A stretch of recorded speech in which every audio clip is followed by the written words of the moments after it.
1 मई 2026 से UAE OPEC और OPEC plus दोनों से अलग हो जाएगा। हम बात करें ओपेक की, तो ये पेट्रोलियम निर्यातक देशों का एक संगठन है जिसकी स्थापना 1960 में की गई थी बगदाद सम्मेलन के अंतर्गत। यहां पर इसकी स्थापना 5 देशों ने की थी, जिसके अंदर ईरान, इराक, कुवैत, सऊदी अरब और वेनेजुएला शामिल थे। और इसकी वर्तमान में संख्या 12 थी, लेकिन अब इससे यूएई अलग हो गया है, तो अब ये 11 रह गए हैं। साथ ही जो ओपेक प्लस था, 2016 में 10 और तेल निर्यातक देश इसके अंदर शामिल हो गए, तो उसे ओपेक प्लस कह दिया गया। अब बात करनी है कि इसका काम क्या है, इसका गठन क्यों हुआ। देखो, जब इसका 1960 में गठन किया, उस समय जो पश्चिमी देशों की कंपनियां थी वही तेल की कीमतों को, उसके उत्पादन को निर्धारित करती थी। तो इन देशों ने सोचा कि अब हमें हमारे डिसीजन खुद लेने चाहिए और तेल के निर्यात की, तेल के उत्पादन की, तेल की कीमत के संबंधी जो भी निर्णय होंगे वो अब हम लेंगे।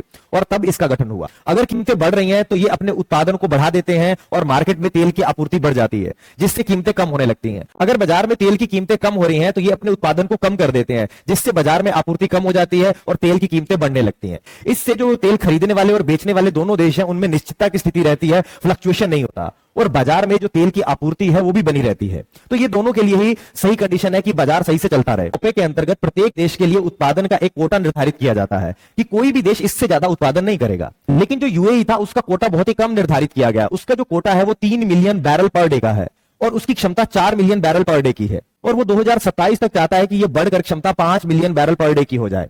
वो चाहता है कि इससे जो भी पैसा आएगा वो अपनी अर्थव्यवस्था को विविधीकरण में लगाएगा, एआई के क्षेत्र में, डेटा के क्षेत्र में, इंफ्रास्ट्रक्चर के क्षेत्र में। इसलिए वो नहीं चाहता कि इसके अंदर रहे, वो ज्यादा से ज्यादा रेवेन्यू अर्न करना चाहता है तेल को बेचकर।